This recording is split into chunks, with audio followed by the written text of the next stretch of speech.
Hello everyone and welcome back to TowerGate. It is TowerGate day number 1220, Friday, August the 14th, 2020. Thank you so much for tuning in. Okay, so today I'm going to do, we talked a little bit about the interview that Steele and Schrage did with Maria Bartiromo. We talked about that a little bit. Of course, there was an article that he wrote that was published by Matt Taibbi. And I'm sure many of you read that. I read it, but I want to go back and read it a couple more times and really drill down on things that were in that article. So I'm going to drill down on some things that I think are very important that came out, whether you believe Schrage or whatever, and I'll get into that. But just want to kind of drill down on a couple things I think are very important that Schrage said that I haven't heard many people talking about. So I want to drill down on these things and point them out to you in case you haven't noticed a couple of those things. And that's going to be primarily what I talk about tonight, with the exception of something that just occurred before I sat down to do this video, which is that Attorney General Barr was on Sean Hannity's program, and I understand this was not a scheduled appearance, that this was arranged by Attorney General Barr's press spokesperson, contacted the Hannity program to see if be okay if he came on and made a statement or what have you regarding the Durham investigation. And so by the time you're watching this video on Saturday morning, it might have already been dropped. But essentially, Bill Barr told Sean Hannity this evening, Thursday evening, that tomorrow, Friday, that he was going to announce a development in the Durham investigation, and it wasn't going to be anything earth-shattering, but it was going to be a development that he's going to announce. And Barr then reiterated that the American people do need to know what happened in 2016, 2017 before they go to vote again in November. So a very solid assurance from Attorney General Barr that they are going to make sure that people know before we go to vote in 2020 what happened in 2016, 2017, and that there is going to be some sort of an announcement today, Friday, a development in the case. He also certainly gave the impression that this development or whatever he announces prior to the election is not the end of the Durham investigation. He clearly sent the message that this investigation is continuing, that it will likely go on after the election, assuming Trump wins the election, because if he doesn't win the election, of course, it will be shut down. So I think that this is what I talked about the other day, where I think that they understand this and that they're not going to take any chances. They're going to go ahead and at least get something out there so that it will be much more difficult. If Trump should lose, it will be much more difficult to come in and shut down Durham. So I think that that's what I take from that. So by this time tomorrow night, we'll all know what Attorney General Barr was talking about as far as making a statement about some development in the Durham investigation. So we'll all be looking forward to that. It was also reported on Thursday by the Washington Examiner that James Baker was interviewed by John Durham a couple of weeks ago. As you know, James Baker was the FBI General Counsel. He would have been the FBI lawyer for Comey and McCabe, the one who would advise Comey and McCabe on legal matters. And of course, we know that he would have looked at or been aware of the applications for the FISA warrants on Carter Page. In fact, he signed off on the first one. Of course, we know that he resigned in 2018, and since then he's been going out on left-wing, doing left-wing media appearances, defending the Russia hoax investigation as well as the dossier itself. And of course, as I just mentioned, he did sign off on the first Carter Page FISA warrant, the first one, which was probably the most important one because it set the stage for the 3 renewals.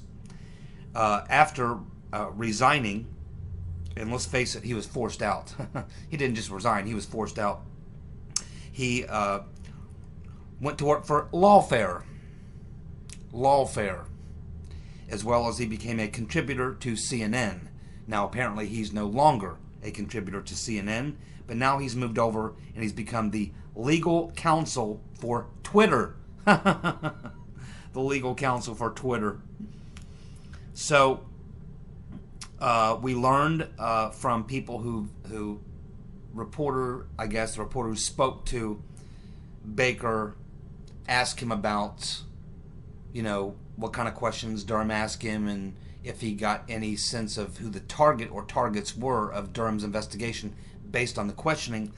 And James Baker said no, that he was not able to, ascertain who Durham might be targeting from the questions that he was asked. But we also know that it wasn't just one interview, that what happened was Baker was set down for an interview with Durham or his investigators, and he was asked questions. But then shortly after he was set down for that interview to answer questions, they called him back. They called him back shortly after he was there the first time. So he goes there and answers questions, he leaves, and then he's called back shortly thereafter to answer more questions. Follow-up questions to questions he answered the first time. Now that would generally suggest that they asked him questions, he gave them answers, they took them answers, and they asked other people questions to try to confirm or verify the answers that were given by Baker, and probably something didn't add up. That's why they called him back, to ask follow-up questions. So that's what we know about the interview with James Baker. And the last time I saw him, I think it was on CNN. This is quite a while back. It's been a long time ago. He looked pretty nervous to me. He seemed pretty rattled as they were talking about this. He seemed pretty rattled. But he also was somewhat forthcoming in saying that, yeah, there was a lot of problems with what went on. And he definitely seemed to be saying that at the time, he think he did the right thing, but he seemed to suggest that now that we know more information, clearly there was problems with the information we were looking at. So he's not a guy who came totally clean. He's not a guy who can come totally clean without admitting his guilt. And he's a slick lawyer, obviously. And, of course, we know where his principles lie because he went immediately to work for Lawfare, which immediately began to work on the Trump coup, on the Ukraine hoax. So he would have been over at Lawfare during the time that the Ukraine hoax was going on. And now he's a legal counsel at Twitter. Well, they may be needing him for that. So there you go, James Baker interviewed by John Durham. Now, let's talk about the Stephen Schrage interview again. Not so much the interview, although I love Maria Bartiromo. I think she's done a fantastic job covering the story. But I think my first question to Schrage would have been, why did you wait so long? And I have a hard time believing that he's so in the circle with all these characters he talks about, yet he tries to put himself outside the circle. I just think it's a classic case of this guy is sweating. He was hoping this would all go away. I think he's probably a never-Trumper. I think that he was feeling some heat and decided he better do something rather than just sit there and probably get thrown under the bus by Brennan or Steele or someone else. He thought, I got to go out there and, which a lot of people are probably doing this with Durham, or that we don't even know about, or will be doing it. People who had a role in all of this, that were just hoping that they could slide out of it, but they get paranoid and they get worried when they hear about people being interviewed, and they hear that indictments may be coming down, and they start getting nervous and they decide that they want to go cover their butt. And so what they want to do is create their own narrative that casts them as the dupe, the unwitting idiot, just as Rodenstein, Yates, and all the rest will all try to cast themselves as the unwitting idiots, because after all, it's better to admit that you are an idiot and a dupe than to admit that you are a criminal. One carries embarrassment, the other carries jail time. So you'll see a lot of people coming forward to admit they were idiots. Better than admitting you're a criminal. So we'll find out more about Mr. Schrage. Personally, my bullshit detector is going 3-alarm fire at this point on Mr. Schrage. I'm just not buying his act. I think he's just trying to cover his butt. He could have came out a long time ago with what he knows. He could have come out a long time ago and saved a lot of people a lot of hell. Flynn, Papadopoulos, Manafort, Gates, Stone, all these guys have been through hell. And had Mr. Schrage come out and gone public 2-3 years ago, he could have thrown a wrench into the Mueller investigation. He could have thrown a wrench into the Ukraine witch hunt. He could have thrown a wrench into the prosecutions of all these people and the demonization of all these people. Yet he sat back and let all this happen, and now all of a sudden he gets hit with the honesty stick. I'm just not buying it. So there are some things, though, that are worth looking at here in this article that was published by Matt Taibbi. So let's go ahead and let me drill down on just a couple of things here. I think that the most significant thing that Schrage reveals in this article is that he comes up with this name for these 4 individuals: Halper, Steele, Richard Dearlove, and Christopher Andrew. And he describes them, he uses the term, the Cambridge Four. The Cambridge Four. And then he goes on to explain a little bit what he means about that. And what's important about this, and what I'm drilling down on this, is he points out how close these 4 were. Certainly he worked for Dearlove when Dearlove was head of MI6, and Steele worked for Dearlove. They have maintained a close relationship for ever since then. But what we didn't know was how close this group was, and that Halper was really in this deal with these guys. Halper is also a longtime friend of Dearlove, which means he's probably also known Steele for a long time.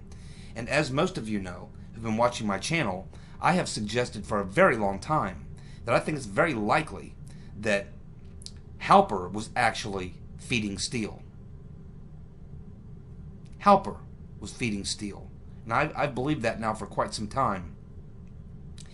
And if you look at the way that Schrage describes these Cambridge Four, Halper, Steele, Dearlove, and Andrew, he shows how close they are. And they have been close, and they've known each other for a long time.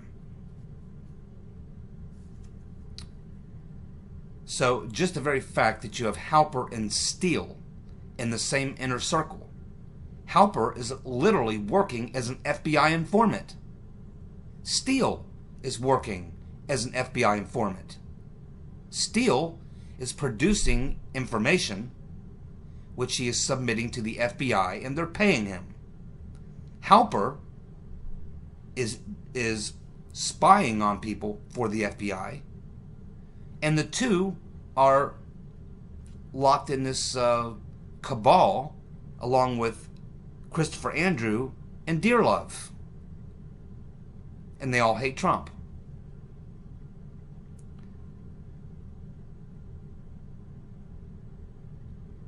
I don't believe that Danchenko is Steele's primary subsource, and I've been saying that now since his name came out. I think he's probably was paid to play this role. He's a guy hard up for money. He's got a lot of problems. They needed a scapegoat. They don't bother talking to him until after Trump wins the election, when they know they need to cover their butt. They need to cover Steele. They got to cover Steele to cover their butt, because their butt is on the line with Steele's stuff. So they had to somehow secure Steele to secure themselves. So I think that's how we get Danchenko.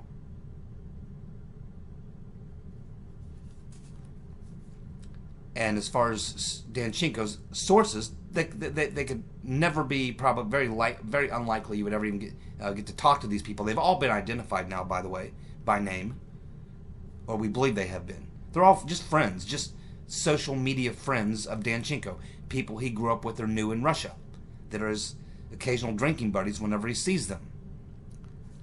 And so I think eventually that whole cover there will all be blown off.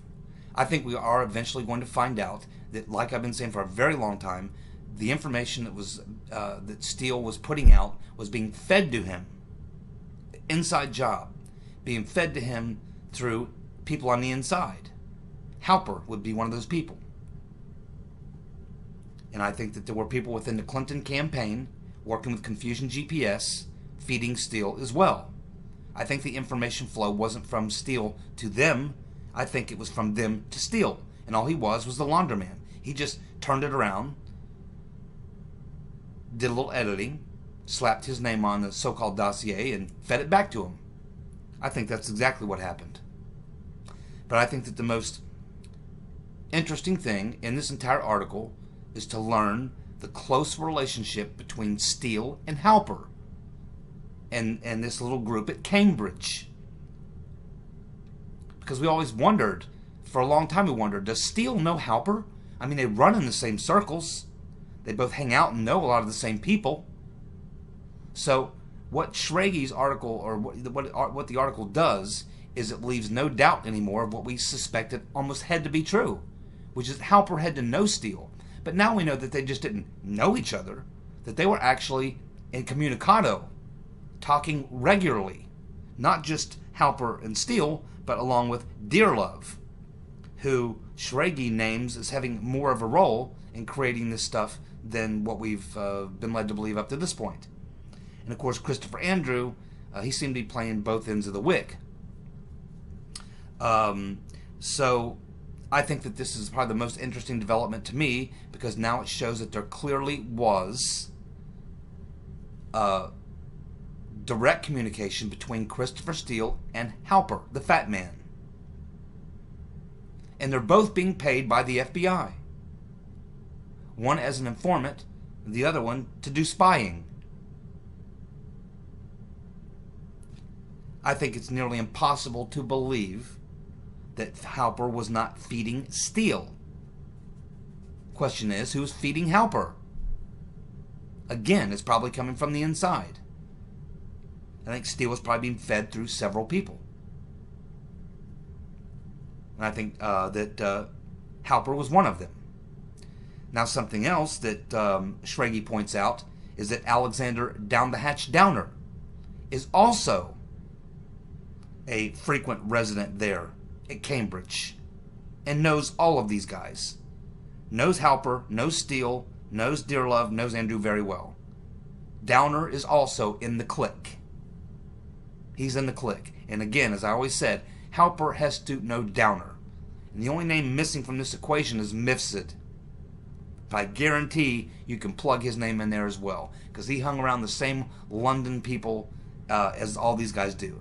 I think that he's a guy they are definitely working hard to protect. Who brought him into the game, I don't know, but I think we may be, I'm thinking at this point, from what we get from the Schrage article, that it likely could have come from this group, headed by Dearlove. Because Mifsud has a lot of connections to people in London. And Dearlove would have been your premier player and all that. So now we know that Halper and Steele were definitely in cahoots. We know that Downer is involved in this clique.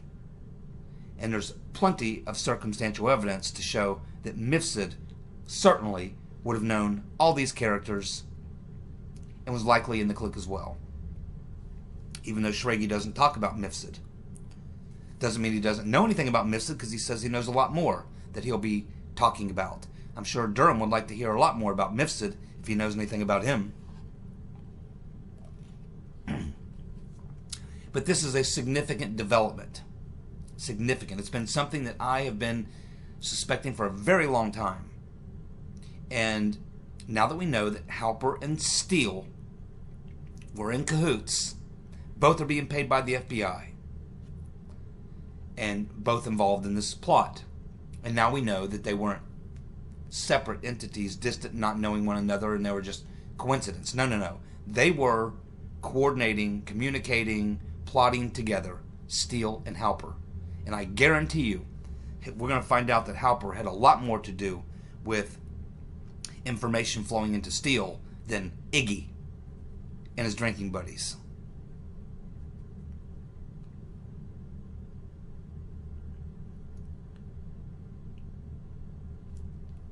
Schrage says that Halper was tasked by the FBI to record Trump campaign officials.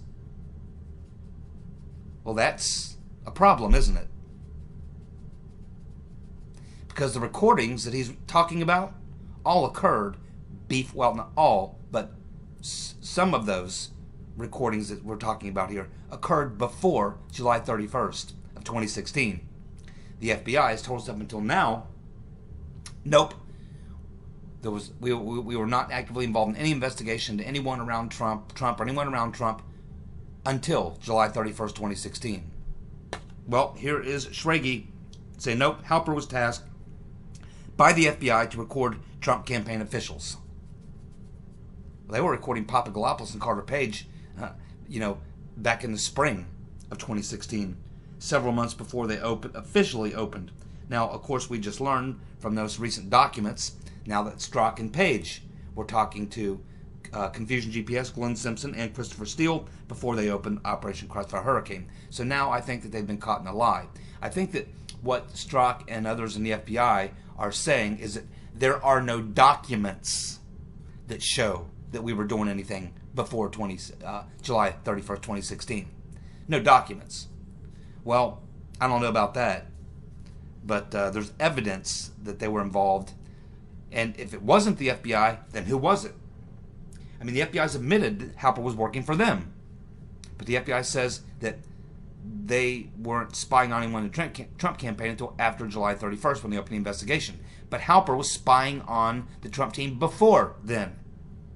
So they both can't be true unless Halper was working for someone else.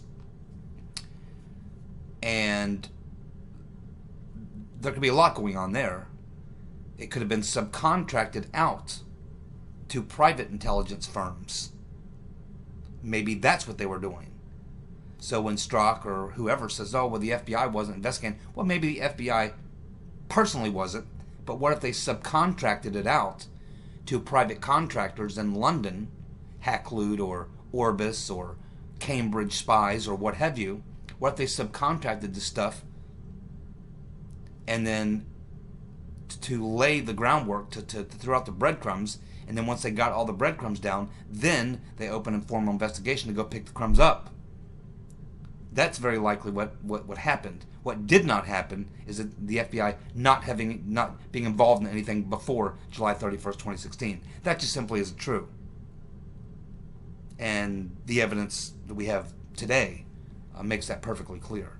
I mean, you don't have to be a genius to figure out, to connect these dots. So I think that that's very interesting that Schrage would admit that that Halper was tasked by the FBI to record Trump officials. Many of those conversations were recorded prior to the opening of Crossfire Hurricane, which would contradict what various people, McCabe, Comey, and Schrage, have all said about Operation Crossfire Hurricane, when it began and when they officially started looking into Trump people in his orbit. So somebody's lying here. I think it's all of them.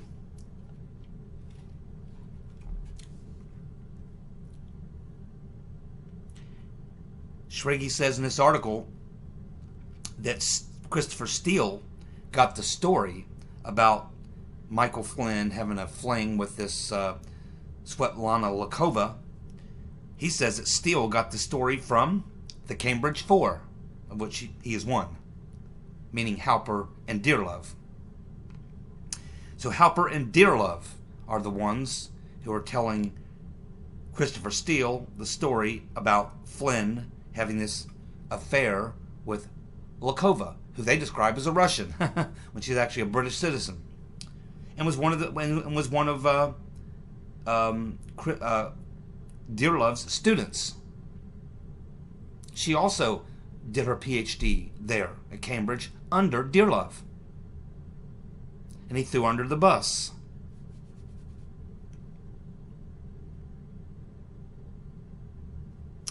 He also says that Peter's been stroking us was in that January 5th, 2017 meeting. Well, that explains the meeting notes. No one else has put Strzok in that meeting. Yates didn't put him in that meeting. No one else that we've heard of has put Strzok in that meeting. Stephen Schrage puts Peter's been stroking us in that January 5th meeting. I mean, we get Peter Strzok's notes, and we're thinking, wait a minute. How has Peter Strzok got notes from the meeting? Unless he was there. But there was no official word that he was there. There still isn't really an official word that he was there. Horowitz didn't tell us that. Why not? Did they just forget? Everybody forget to mention that Strzok was there? Schrage says he was there, and that would explain his notes. Now, something else I found very interesting that not many people have talked much about was, first we get Svetlana Lakova says that after Ignatius writes that hit piece on her about Flynn possibly having an affair with her, she calls him. Says, hey, that story you wrote, it's totally wrong. I am not having an affair, nor have I ever had an affair with Michael Flynn. I just met him at this seminar, exchanged a few words with him, but I did not leave there with him. I'm not having an affair with him. He asked me to send him a postcard that was of historical significance that he was really interested in. And I showed it to him and some other people. He said, wow, that's fantastic. Could you email that to me? She said, sure. Other than that, she said she really had no other real conversation with Flynn. And at which point, Ignatius said, well, you know, so Lakova tells Ignatius, was it Halper that fed you that story? Because it's false. At which point Ignatius says, well, you know, he's always been a pretty good source. I've always found him to be pretty reliable. At which point Lakova says, oh, so you're admitting he was your source. At which point she says Ignatius hangs up the phone. Schrage says that when he first invited Carter Page over to this seminar, that Halper and the Cambridge fellows had no interest. None at all. No interest in Carter Page whatsoever. This was all taking place in the month of June. He's setting up this seminar. He's going to have all these, you know, heavyweights there, including Madeline Halfbright. And these people are going to come. They're going to have this seminar. They're going to have all these people there. They're going to have all these experts speaking, Halper and Dearlove and all the usual suspects. And he said at that point, Halper really had no interest in Carter Page, nor did Dearlove. When he told them, yeah, I'm going to invite this Trump campaign advisor, Carter Page. He had also invited Josh Miller, but he didn't attend. Carter Page agreed to attend. And they seemed to have no interest whatsoever. Oh, okay, who Carter? Yeah, I never heard of him. Who cares? Yeah, whatever. Then he says something happens. He says that Dearlove comes back about the end of the first week of July. Keep in mind, that's a hot time in the Spygate story. Go to my timeline and just read the things that were going down in the month of July. If you look at nothing else in my entire timeline, just go read what all was going down in July of 2016 regarding Spygate. Now keep in mind, with all that's in that timeline, this is what's going on over in the UK. Schrage says that after having no interest, having been told, yeah, I'm going to invite this guy Carter Page from the Trump team over here to give an opposing point of view, They could care less. Whoop-de-doo. Who's this guy? We don't care. We got Madeleine Albright. Then he says something interesting happens. Dearlove returns to the UK, where he had been through the first week of July, in Colorado. And what was he doing in Colorado? Well, he was attending the Allen Conference. The Allen Conference. A-L-L-E-N Conference. You can Google it. It's a regular conference that happens every year in the first week of July. And it's the who's who of New World Order billionaires and gazillionaires who get together for a week. It's like summer camp for a week for billionaires. They got biking, canoeing, and hiking, and they all get together, and it's this private, exclusive place for the billionaires to go pretend they're kids again. It's summer camp. And they also have meetings and conferences, and they all talk to each other. And it was after attending this meeting, coming back from Colorado, back from the Allen Conference, where Dearlove has a total change of attitude about Carter Page. And now he's very interested in Carter Page. Halper becomes extremely interested in Carter Page. And he says that's when everything changed. And then you can look at all the things that occurred right after that. You would be talking about the week of July the 9th, 10th, 11th. This is when the Right Reverend Clinton is exonerated over the 4th of July weekend, and when they officially go after Trump. So this Allen Conference, here are just some of the people who were in attendance at that 2016 Allen Conference that Dearlove attended. And remember, before he goes to this summer camp for billionaires, no interest in Carter Page, nothing like that.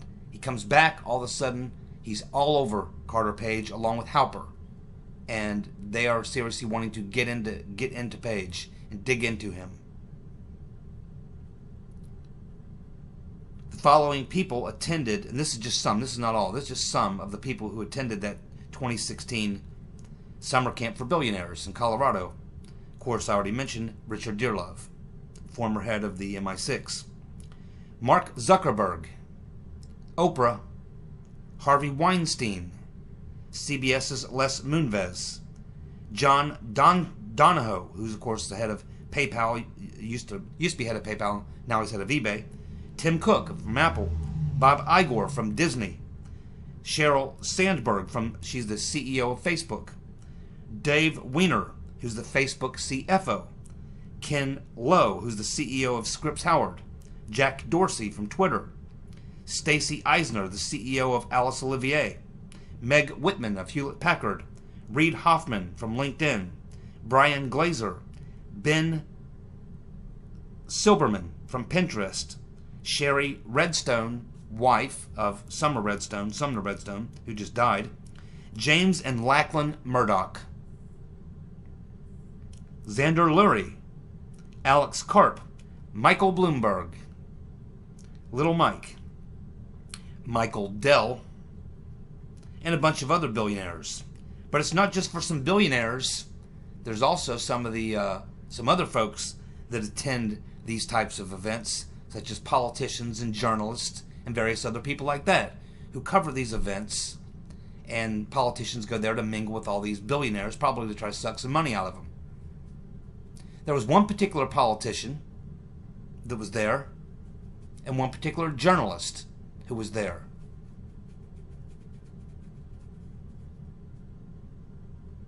The politician that was there, that's significant, is a guy named Adam Schiff, the bug-eyed fool. That's right, Adam Schiff for brains was there. You think he talked to Dearlove? Guess who else was there as a journalist who admits to speaking to Adam Schiff there? Glenn Simpson.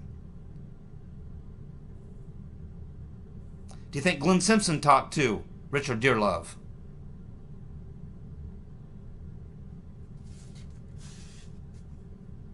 Question is, there's a lot of questions. Who was feeding Halper? Who was feeding Ignatius? Was Ignatius feeding Halper? And if so, who was feeding Ignatius? Was it people inside the Clinton campaign? That's what I want to know. Thank you so much for tuning in. I'll be back tomorrow with more TowerGate. See you. Bye.